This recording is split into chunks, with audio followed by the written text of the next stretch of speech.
My name is John Rutter. I'm the director here at the Flag Art Foundation. This is the artist Billy Sullivan, and behind me is a wall of 36 of his drawings and paintings and memories and relationships, starting in 1974 and basically spanning about 50 years. For me, in the course of the exhibition, it reads as a self-portrait, 36 individual pieces, 36 relationships, but also a portrait of New York, the art world the past 40 years, the downtown club scene. And it's the perfect way to start up an exhibition, which really has the thesis, if your friends knew my friends, then they'd be our friends. I think the idea was that if you knew why all of these people were important to Billy, then suddenly you would kind of understand the world differently. And what's lovely is, I would also say in the course of putting together the exhibition, when we were installing it, knowing that Sharon also repeats in the Nan Goldin photograph, knowing that Anthony Kudehi, who's a painter who's upstairs, was a former student of yours, studio assistant, and Sam McInnes, another great was a student. Was a student. But I think that's actually... And Peter Kane was a friend, and it goes on and on. But I really think that's essentially, the show started off in one place and ended at another, and what's kind of amazing about that is I think this wall kind of sums that up. You leave wherever you're from, you come to New York to pursue your work, either through school or working in an artist studio, and these are all the people that you meet along the way. Friends, enemies, sources of inspiration, relationships that span decades, and maybe relationships that also don't. This is really such an incredible and great way to start the show. Maybe if you can just talk a little bit about the works right here. Which is the oldest, which is the newest, and how many years apart are they? Oh, Jesus. Well, the oldest... Let's get right into math. Yeah, math is nothing that I'm good at. But the oldest would be the Klaus Curtis. Okay. And... what year do you think that was? 75. 74, it says right up there. Yeah, okay. 1974. Okay, so roughly 50 years ago. Yeah. Wow. Okay, and the most recent? The most recent... I don't know what the last one is. It could be the Brooks, Adams, the Brooks. When was that one from? Huh? 2019? This is... Okay, so... This is 2019. There's nothing newer than 2019? Oh, the Brooks Adams. Okay. And then, so that's funny, because I did that portrait, and then it started a relationship. Okay. With friends and lovers, okay? Then we became a couple and we got married. I did this portrait, and we were friends. We were both going, and we had both lost our spouses. We were meeting for dinner at Prune. And then another year after that, we went to Mexico in the pandemic, and we started dating. So, that's kind of an interesting irony there. No, it's a funny, no. So this is literally 50 years apart almost, friends and lovers in both these works. Yeah, and so they were, friends that became lovers, and then became husbands, and now, I'm in a committed relationship with this gentleman. Mm-hmm. And so that's sort of... And when you look at a wall like this, and when you assemble a wall like this, I imagine it is extremely personal. Every single selection is bringing back lots and lots of memories. Yeah, that's all true. And this is covering a bunch of geography too, right? I mean, this was not all from one studio or even one place. And so somehow these people all interconnect with each other in one way or another. Well, I mean, it's very much the New York art world images, right? And so the New York art world is... Yeah. And then there's a tiny bit of fashion too in there too. Well, Ingrid would kind of go back and forth between art and fashion. She went from art to fashion, and then. But because I was looking at Agnes Den and my friend Louis Chabon, which isn't on this wall. He's always on my walls. But anyway, he was representing her, and so we became friends, and that's this woman here. Is this Lawrence Weiner? Yeah. Very good. And who's Lawrence with? This guy Hank, who was a Canadian that was hooked up with BlackBerry and was going to buy the art world, and then BlackBerry went down. Okay. Whoops. Lawrence is a good friend of ours and good friend of Flag's. Yeah, no. Who's this? Daniela Marrera. She was like in fashion and around art and Interview magazine and stuff. She's from Milan. This is Agnes? Yeah, Agnes Down. Beautiful. And then. And were most of these painted in New York City, or? Well, no. So I was in London with her. Okay. Because we got to do this. I did a magazine called Face, you know, and she was the whole magazine, and I got the cover and some of them. And so we're in London at a party. Got it. And also East Hampton, I guess you paint a bunch of these? Yeah, well, Klaus is in East Hampton. Jackie Curtis is in East Hampton, well, Watermill. Yep. Or actually Sagaponack, maybe. So Jackie is somebody that you've painted a number of times over the years. I mean, that's kind of common for you, right? To paint people more than once? What happened was, Jackie left the earth early. So, and then I went back and I was looking at the images, and then I did this show with you. She was in the Nicholas Party show. Yeah. We picked something out, and then I was doing a show in East Hampton, and I put Cookie in, and then I did another, and then I found these images of Jackie like on the lawn, and I thought it was hysterical to have Jackie at the beach, you know. So then that came out of it. You know, so the thing is, I can go back and forth with images. Mm-hmm. I mean, of course, the cookies from a long way before I did the drawing. It's when she lived on Bleecker Street. The Sharon is from my studio. That's much later. And sometimes you're painting older images in a newer time period, right? You're not always painting these in the moment when they were kind of taken. Sometimes they are in the moment, and that works. But the thing is, my images are my sketchbook, so I can go back and forth, and then I can make a painting of it at another time, and then it all works. Like, if we look at this piece of Agnes, this is obviously a fully made painting. Yeah. Was there also a drawing, a watercolor, or something that kind of predated that? There are tons of images of Agnes. No, that was just at the end of a whole bunch of work I did. But would there always be, a drawing before a full-on painting like this? No, you mean a drawing of the painting? Yes, Never. like a preparatory. No, so there's nothing. No, because I project my imagery and then I just do it. And so, what makes you want to make a painting versus a drawing versus a watercolor versus what? How do you decide what it's going to be? Well, the drawings are so much faster and they're just so much fun, and then the painting's so much slower and more challenging. And then it's like there's something that happens there too that I'm not in control of, and it's interesting. But when you see an image, is it oftentimes you're like, oh, this has to be a painting? No, I mean but then I start making paintings. Like my last show that I just did downtown was a lot of paintings.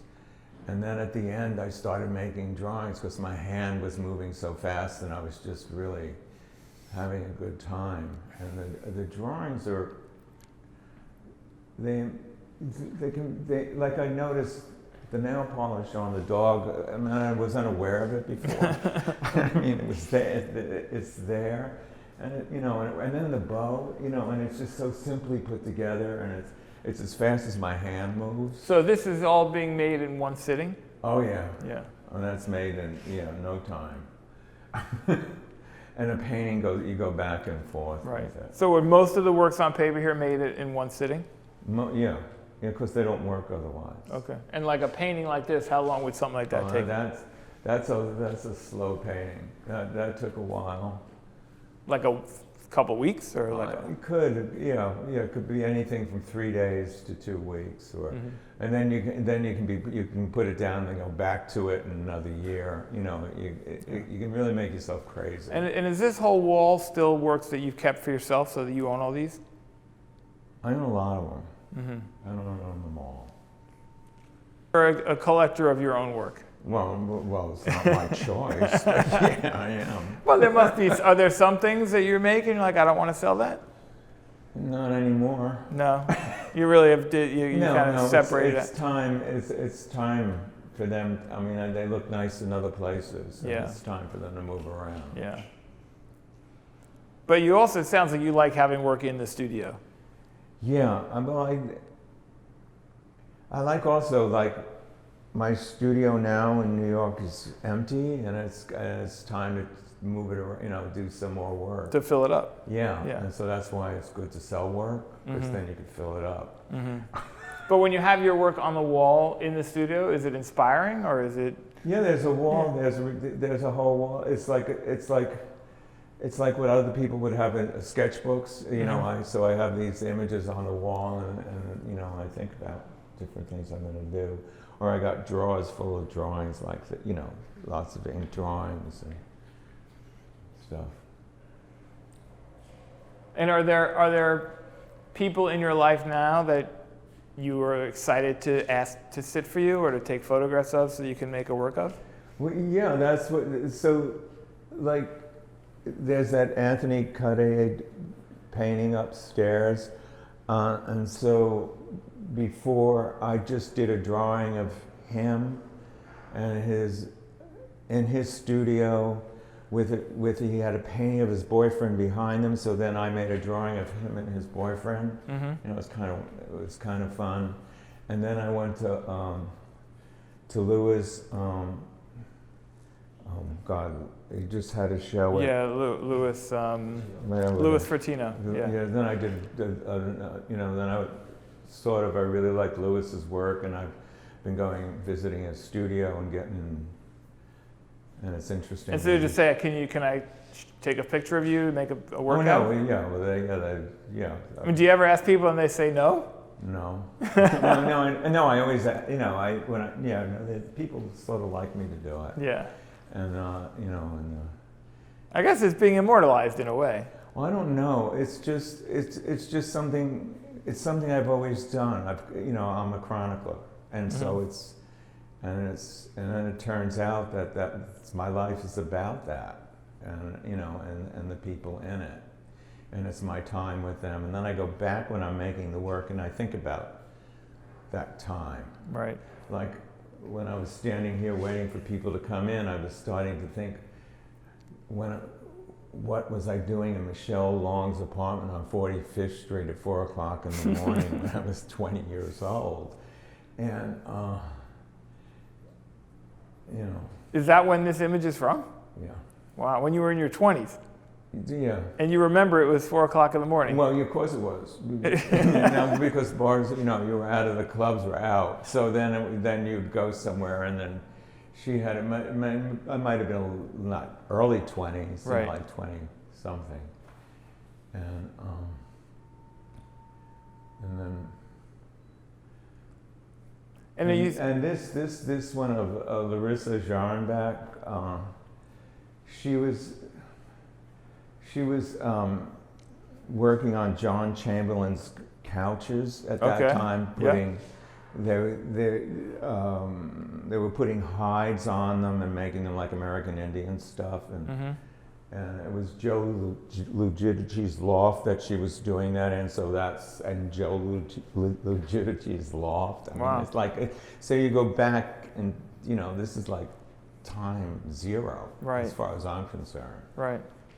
I mean, it is fascinating how intertwined all these different artists' lives were and still are, and even just going to Lewis's studio now. And then I always love that, because then that blouse always made me think of Matisse, and so then I got to goof on that. And how old are your kids now? Well, he's going to be 50 in June. Amazing. And that's my son Max, who died in a paragliding accident in Aspen.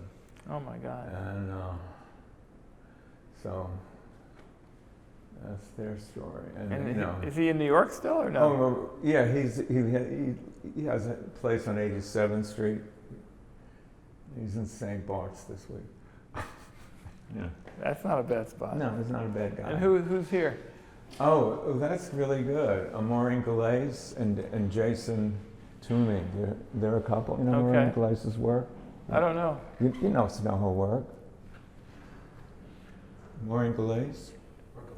Oh, yeah. She's been in shows here. Yeah, of course she has. Yeah. And are you still doing editorial work? Do you like to do that kind of stuff? I don't get that much. Never did. Never. I mean, well, I got that magazine deal with with Face. with Agnes. Yeah. But that was the whole thing, worked out where what they did is they were recreating my years at the Mud Club, and I was doing it with Louis Chabon, and then so we had a stylist come in and dress her up in my loft, and we used the loft, and we did all this stuff. Mm-hmm. Flew her boyfriend in. It was fun. Mm-hmm. Yeah. And how do you like being in group shows like this with so many artists? Well, I like it a lot, and I mean, it's so good to see people that I really care about in the show, and like there's that beautiful Peter Kane upstairs. Oh yeah, it's a great piece. Yeah. Did you know Peter? Yeah. Yeah. Real good friend. Mm-hmm. Yeah. Well, it works super well, and I love how even just now watching the sunlight change, it really affects the wall. Yeah, and I love that Rene Ricard drawing, and no one buys it. It's a great drawing of Rene Ricard. Are you always surprised, or are you often surprised by what sells and what doesn't sell? I'm so used to it by now. Yeah. Things are starting to sell now, and it's like, oh, okay. But What is it? Is it just someone's connection to the visual? Is it to the person? Like, what do you? I don't know. I mean, I've never been in the thing. I've never been in that hot moment. Well, you've been paying for a very long time. So I know, but so I just keep doing it. Yeah. And